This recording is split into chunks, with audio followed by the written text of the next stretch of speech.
Louis woke up the next day with confused memories of the previous night running around in his head. In general, his impression was a happy one, despite the dark things that lurked in the corners of the picture. He got dressed, went downstairs, and found Jonathan and Mrs. Zimmermann at breakfast. It seemed that Mrs. Zimmermann always came over to cook Jonathan's breakfast because Jonathan was such a terrible cook. Well, that was fine with Louis.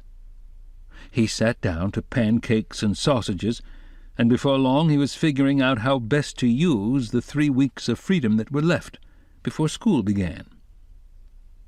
Louis soon found out that 3 weeks was not nearly enough time for exploring the town of New Zebedee and the house at 100 High Street.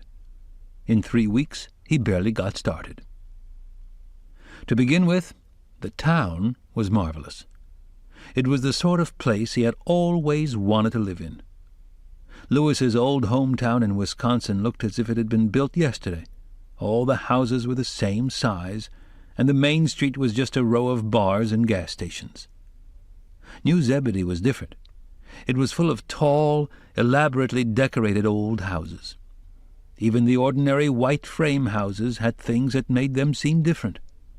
A stained glass window, or a bouquet of iron flowers on top of a cupola, and so many of the houses seemed to be hiding secrets.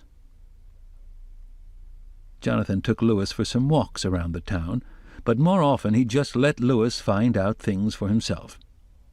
Sometimes Louis just walked up and down Main Street and stared at the high, elaborate, false fronts of the stores. One of the stores had an abandoned opera house in its upper stories.